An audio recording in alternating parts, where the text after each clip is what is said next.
Pawan Kalyan frustration పీక్స్లోకి వెళ్ళింది అనేది నిన్న సభ చూస్తే అర్థమైంది. ఈరోజు పవన్ కళ్యాణ్ తెలుసుకోవాల్సింది ఆవేశంగా ఊగితేనో గట్టిగా అరిసి మాట్లాడితే ఓట్లు పడతాయంటే ఆర్ నారాయణమూర్తి గారు ఎప్పుడో ప్రధానమంత్రి అయి ఉండేవారు. సో ఆవేశంగా ఊగామా అరిచి మాట్లాడామా అనేది కాదు. మనం పార్టీ పెడితే ప్రజలకు ఏం చేయబోతున్నాం అనేది చెప్పాలి.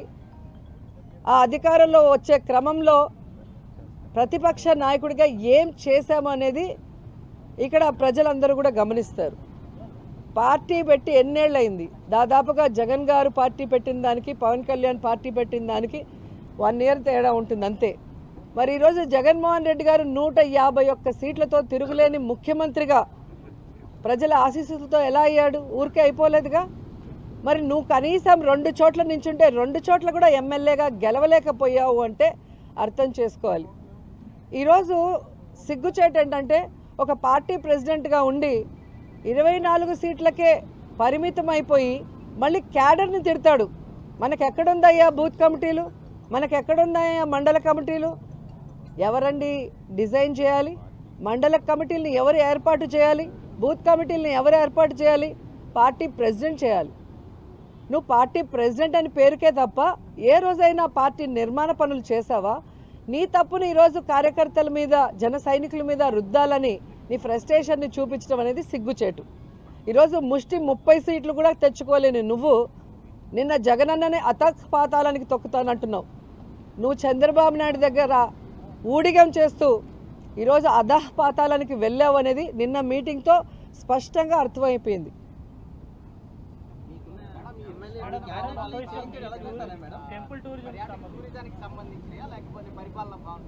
ఏదండి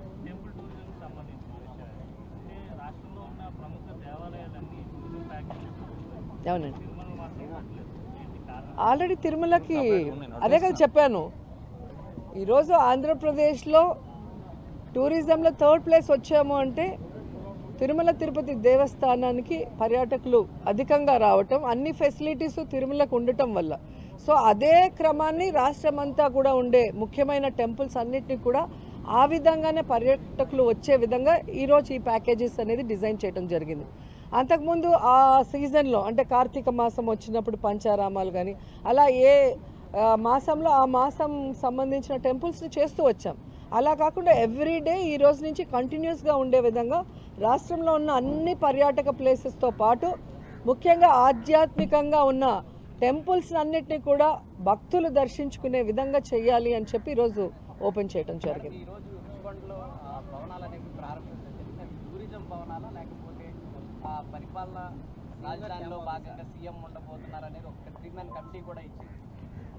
ఈరోజు ఋషికొండలో ఆల్రెడీ హరిత రిసార్ట్స్ అని చాలా పాతవి ఉండేవి. వాటి ప్లేస్లో అత్యంత ఆధునీకరించి ఈరోజు వరల్డ్ క్లాస్ లెవెల్ అని చెప్పచ్చు. నాతోటి విజయవాడ పశ్చిమ ఇన్ఛార్జ్ మరియు అధికార ప్రతినిధి అయిన మహేష్ గారికి, రాయలసేన అన్నగారికి, మిత్రుడు బాబ్జీ గారికి అందరికీ మనస్ఫూర్తి ధన్యవాదాలు తెలియజేస్తూ, నిన్నటి దినం మనం చూసుంటాం జెండా పవన్ కళ్యాణ్ గారు చంద్రబాబు గారు ఎన్నికల శంఖారావం మోగించారు. నిన్నటి సభకి ముఖ్యంగా మనం చూసుకోవాల్సిందంటే సభలో ఎంత జనమైతే ఉన్నారో దానికి 2 జనాన్ని బయటకు ఆపేశారు. పోలీస్ శాఖ చాలా దారుణంగా వైసీపీ కార్యకర్తల్లా పనిచేస్తూ ఉంది. మేము మాలాంటి నాయకులు స్టేజ్ దగ్గర పోవాలని పంపిన పరిస్థితి వచ్చింది. అయ్యా మేము ఇన్ఛార్జీలు అయ్యా, మేము పార్టీ ప్రతినిధులు అంటే కూడా ఎవరైనా సరే మీరు పంపడానికి కుదరదు, మాకు ఆర్డర్స్ ఉన్నాయి. బస్సులు అడ్డం పెట్టి దాదాపు కొన్ని వేల మందిని రోడ్డుపైకి ఆపేశారు సభలోకి రానియకుండా. అంత భయం ఎందుకు జగన్మోహన్ రెడ్డి గారికి? సిద్ధం అన్నప్పుడు సిద్ధంగా ఉండాలి. ఇంకా మీరు సిద్ధం అన్నప్పుడు యుద్ధానికి సిద్ధమైనప్పుడు సిద్ధంగా ఉండాలి. మళ్ళీ భయపడి సభలకు జనం రానియకుండా ఆపేయడం ఏంటి? ఎంత దారుణం అది. పోలీస్ వ్యవస్థ మర్చిపోతుంది. 45 రోజులే మీ పరిస్థితి. మీరు కూడా ఉద్యోగస్తులే. ఇప్పుడు మీరు ఆంధ్రాలో విజయవాడలో కానీ ఆంధ్రాలో కానీ మీరు జాబ్ చేస్తున్నారు. రేపు మా ప్రభుత్వం మీరే పాకిస్తాన్కో కర్ణాటకో పోరు కదా. రేపు మీరు ఇక్కడే జాబ్ చేస్తారు, స్టేషన్లో మారుతారు అంతే. లేదా ఇంట్లో కూర్చుంటారు. మీరు అర్థం చేసుకోవచ్చు ఏమంటే పోలీస్ వ్యవస్థ మేము గౌరవం ఇస్తాం. ఎందుకంటే చిరంజీవి గారు, పవన్ కళ్యాణ్ గారు తండ్రి గారు కూడా ఒక కానిస్టేబుల్ గారినిచ్చి, ఎస్ఐ గారినిచ్చి ఆ డిపార్ట్మెంట్ ఇచ్చారు కాబట్టి మేము గౌరవిస్తాం. మీరు అది గుర్తుపెట్టుకొని మీ అధికారం చెప్పండి, సార్ కుదరదు, ఎలక్షన్ టైం వస్తూ ఉంది, ఈ టైంలో మేము మమ్మల్ని ఒత్తిడి తెస్తారే, మాకు ఇబ్బంది పెడతారో చెప్పాలి. మీరు ఎంతమంది జన సైనికులపై దాడి చేశారు, కర్రలతో కొట్టారు, ఇవన్నీ కరెక్ట్ కాదు. రాజకీయాల్లో ఉందాతనం చూపించాలి. కొంతమంది మా మంత్రులు మాట్లాడతారు, చంద్రబాబు కోసం సభ పెట్టామంటే మేము పెట్టిన సభ చంద్రబాబు కోసం, జనసేన కోసం కాదు, మీ పతనం కోసం సభ పెట్టాం. మేము మీ పతనం, వైఎస్ఆర్ కాంగ్రెస్ పార్టీ జగన్మోహన్ రెడ్డి పతనం కోసం సభ పెట్టాం. ఈసారి ప్రజలు ఒకటే అనుకుంటున్నారు, ఏదైతే జగన్మోహన్ రెడ్డి 102 బట్టలు నొక్కి 102 బట్టలు నొక్కి అంటున్నాడు, ఈసారి 2 బట్టలు నొక్కితే 2 దశాబ్దాల పాటు 2 దశాబ్దాలకి వైఎస్ఆర్ కాంగ్రెస్ పార్టీ కనబడదు. అలాంటి బట్టలు నొక్కుతారు ప్రజలు. ఒకటి జనసేనకి, ఒకటి టీడీపీ. ఎక్కడ అభ్యర్థి పోటీ చేస్తే ఆ బట్టలు నొక్కిపోతున్నాం. ఇది వాస్తవం. ఎక్కడైతే సిద్ధం అని హోర్డింగ్లు పెట్టాడు జగన్మోహన్ రెడ్డి, మీరు చూసుకొని మీడియా ప్రతినిధి, మీడియా సాక్షి చెప్తున్నాం, ఆ సిద్ధం బోర్డులు పీకేసి 45 రోజుల తర్వాత, 50 రోజుల తర్వాత వాంటెడ్ జగన్ పరారీ, జగన్ పరార్ అని బోర్డులు పెడతాం. ఖచ్చితంగా పెడతాం. ఆ పోస్టర్లు మాకు పని తిప్పించి వేయిస్తాం కావాలంటే. ఎందుకు డబ్బులు పుడదాం మళ్ళీ బొక్క మాకు? దాని మీద జగన్ పరార్ వాంటెడ్ అని పెడతాం. ఎందుకండి సిద్ధం? ఆయన ఏమైనా మాట్లాడితే చొక్కా మడత పెట్టినా అన్నాడు. ఆయన ఏదో మొన్న సభలో పెట్టాడు మడత, ఒక 10 రోజుల ముందు. జన సైనికులు 4 ఏళ్ళ ముందు చొక్కా మడత పెట్టారు. పార్టీ మడత పెడతామని చెప్పి ముందే పెట్టుకున్నారు, పంపిస్తామని ఆయన అనేసి.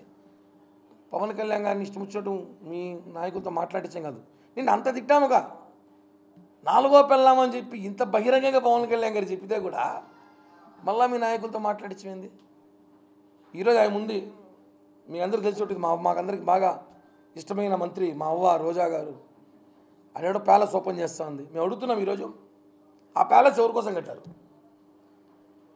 మీ కార్యకలాపాల కోసమా? జగన్మోహన్ రెడ్డి కార్యకలాపాల కోసమా? లేకపోతే నిజంగానే టూరిజంకి ఇస్తామన్నప్పుడు ఫస్ట్ బుకింగ్ నాదే ఉండాలి. సో నాకు మహేష్ అనకి ఇవ్వండి, ఆయన సీరియస్గా చూస్తున్నాడు, ఆయనకనే ఇవ్వండి, దగ్గరగా ఉంటుంది. ఫస్ట్ అక్కడ బుక్ చేసుకునే అవకాశం ఉంటే ఆన్లైన్లో గానో ఆఫ్లైన్లోనో అక్కడ రూమ్ బుక్ చేసే అవకాశం ఉంటే మాకు జనసేన పార్టీ తరపున మాకు ఇవ్వండి. చూడాలి ఎలా కట్టారు. 450 కోట్లు పెట్టారంట కదా, లోపల ఏముండే వజ్రాలు వైడూర్యాలు పెట్టారేమో చూడాలి కదా.